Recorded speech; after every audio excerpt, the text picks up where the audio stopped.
今年1月，国际货币基金组织将中国经济增长预期上调至5.2%。Given the fundamentals of the Chinese economy, they're strong. 3月26号，出席中国经济发展高层论坛的国际货币基金组织总裁格奥尔基耶娃发表演讲，认为中国经济正在强劲复苏。We have a very rapid rebounds from the pandemic since the economy reopened. We have very responsible monetary policy. 新闻1+1今晚，白岩松专访国际货币基金组织总裁克里斯塔利娜·格奥尔基耶娃。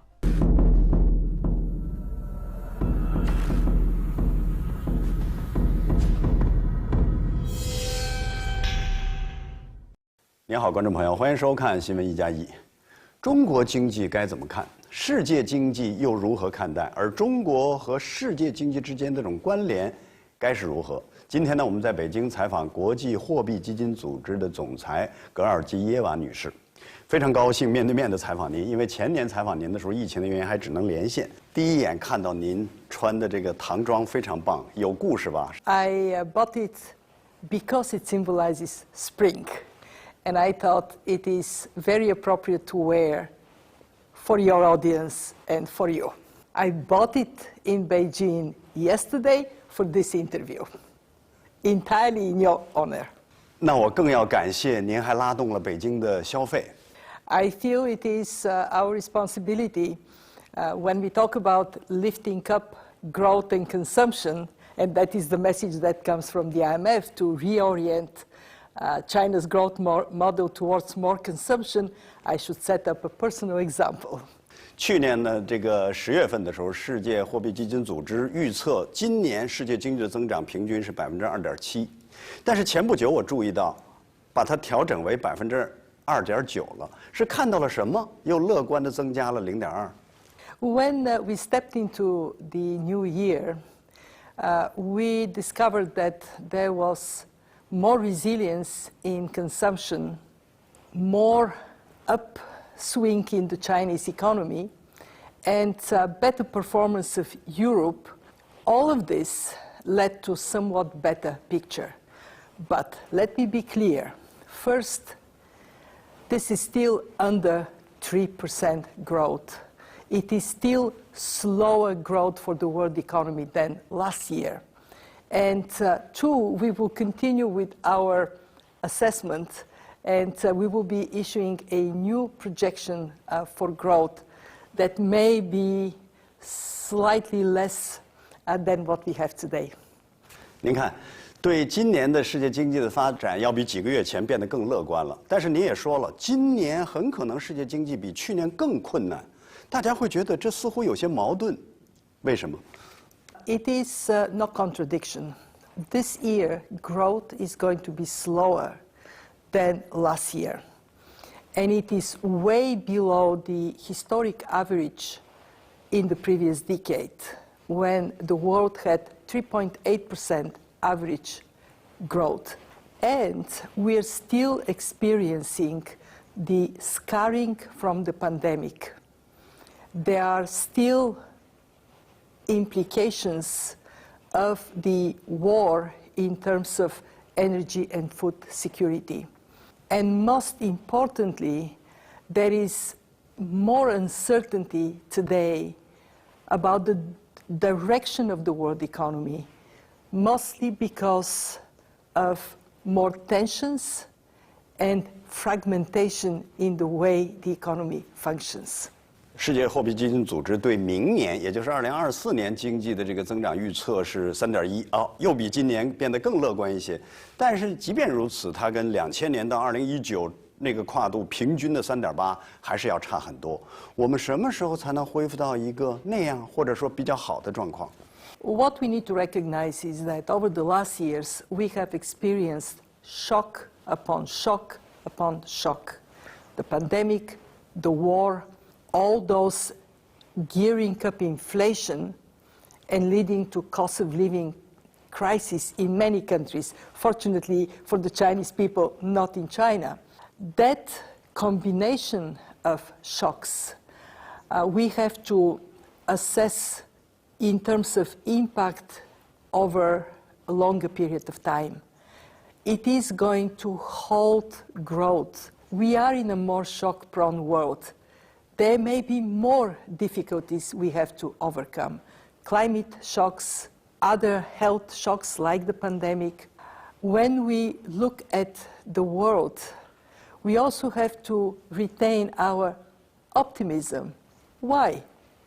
Because these shocks have not led to a global depression.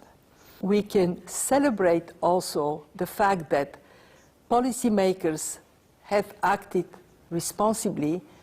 They coordinated their monetary and fiscal policies, and that allows us to sustain growth, albeit at a lower level. How can we get out of this low growth? By investing in human capital, in people, in research and development, in innovation, so productivity can go up. And by cooperating more in the face of such significant challenges, we are stronger working together. 现在的确有很多的这种不如意，甚至让大家担心的，包括一些障碍。那在您心目中，一个比较理想的让世界经济有更好发展的环境应该是什么样？大家该做什么？ An ideal economic landscape is one in which we recognize the world is changing much more rapidly, and it requires from us more adaptability and more agility. It also requires to rethink the concept of resilience. In my view, a resilient world is one of resilient people that are educated, healthy, with sound social protection under their feet, resilient society, strong economy, but also an economy in which the benefits are shared and there is solidarity at a time of difficulty, and a resilient planet, one in which we collectively face the challenge of climate change and we reduce it for the sake of future generations. 我相信您一定注意到了，前不久中国的这个两会当中提出的，今年中国经济 GDP 的增长是5%左右。虽然它比这个世界货币基金组织提出的这个5.2还要低一些，但你怎么看待这个目标？ We believe that this is a very objective target set, given the fundamentals of the Chinese economy. They're strong. We have a very rapid rebounds from the pandemic since the economy reopened. We have very responsible monetary policy. Inflation in China remains very low sector, so they can be addressed, and very responsible fiscal policy. The Chinese authorities have been very careful to use resources wisely. So deficit is not growing. There will be deficit, but within manageable parameters, and that there is attention to how public spending should shift more towards productivity enhancement, so there can be a foundation for stronger growth in the future. I want to pay tribute to the way China used its policy space very carefully. So even today, China still has policy space should it be necessary to do more for people and the economy. 我相信这两天很多的这个中国的朋友都看到了您在发展论坛上所谈到的，说如果一切正常的话，中国今年经济的这种增长对世界经济增长的贡献率就将达到1/3，或者说超过1/3。您为什么特意在北京强调这个数字？如果实现了，它对未来的世界经济意味着什么？ We need to remember that over the last 40 years, China has contributed a great deal to global growth. And when China grows, that has positive spillover effect, especially for the countries China trades most and is engaged most here in Asia, but also for the world as a whole.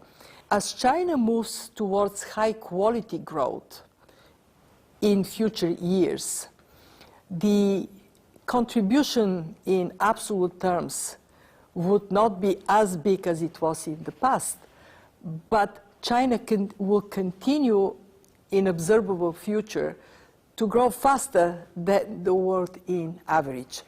We have calculated that 1% of growth in China generates 0.3% growth for the rest of Asia. And that is translating into more jobs, higher consumer spending, and in that sense aims the world economy to provide better opportunities for everyone. 真的希望这个世界上的很多事情，包括经济的发展，都像您的笑容一样，更多的是开心，是乐观，就像您说的。但是烦心事和让人担心的也很多，比如说中美之间的这种经济往来。现在这个美国依然延续着特朗普做总统的时候加征的对中国的关税。那从世界经济和从世界贸易和货币基金组织的角度来，怎么看待这件事情？ We also recognize that over the last couple of years, the world has experienced dramatic interruptions in supply chains that affected people everywhere.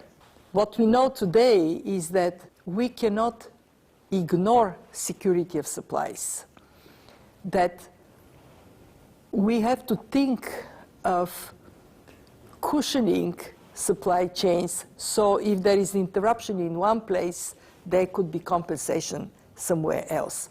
So this diversification of supply chains also has an objective reason. However, we should not go beyond economic logic. At the IMF, we have calculated what would be the cost from separating in trading blocks. And the conclusion is very significant. If it is done carefully, only to buffer against interruptions in supply chains, it could be as low as 0.2% of global GDP that we lose.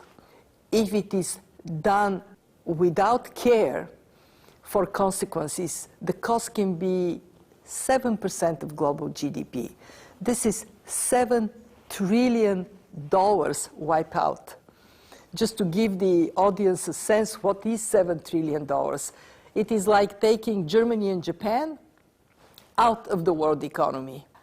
Obviously, we have to encourage policymakers everywhere to be careful, to do the right thing. Don't throw the baby with the bathwater. And that message we send consistently to all our members. 但是在语言当中，你还会听到比这个加征关税更糟糕的事情，比如说，美国说可能会有一些人的声音啊，说会跟中国的经济脱钩。脱钩这个词最近出现的频率蛮高，您怎么看待这个词？它可能吗？是说说而已，还是可能会变成一种灾难？ It would be counterproductive because especially technological decoupling can bring down global GDP, and it would have consequences everywhere. Everybody would lose. We go in this direction. It means that the world would be poorer and it would be less secure. Interdependence also means that the well-being of other nations matters to us because we are interconnected. The notion of decoupling is one that comes primarily from concerns of whether people in one country may lose because of competition from another. So there is understandable emotional fear, and I think we have to just calmly and consistently explain the consequences of actions and what they would mean for ordinary families around the world. 乌克兰的危机其实对这个整个世界经济的这种发展，在疫情的大背景下，又增加了很多的不确定性。但非常不幸的是，它现在还没有结束，一定是您非常担忧的事情。您期待怎样的一个解决方案？ Like every other war in history at the negotiating table. The sooner we get there, the better for everyone. It has been bad for Ukraine, it has been bad for the world economy. We have seen energy and food price shocks affecting countries far from the center of fighting. People in Africa went hungry because of this war. We saw also something really long-lasting. The war made it so that no one anymore takes peace for granted. And the peace dividend the world enjoyed since the end of the Cold War is now gone. More spending for defense, understandably why this is happening, but more spending for defense means less spending for education, less spending for social protection, less spending for development cooperation. And I so much wished that we were not to yet again face the consequences of a war in Europe. 其实，让世界经济变得不确定，不只是乌克兰危机，还包括像粮食安全、债务危机，还有气候变化。那在您的这个角度来说，这些不确定性是否有重点的排顺序？您什么觉得最让您担心？ Over the last decades, we have seen a tremendous advancement in the reduction of poverty and hunger. China is a remarkable country in that regard because it eradicated extreme poverty. But over the last 2 years, since COVID, these trends have been reversed. There are now more poor people, more hungry people. It is terrible for them, but it is also terrible for security and stability in the world. When I think about these issues, I would say, first and foremost, we have to prioritize hunger. Why?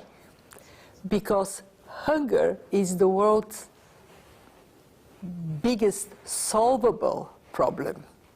We actually produce globally enough food to feed everybody. I also would say that it is important to concentrate on food security because of the climate crisis.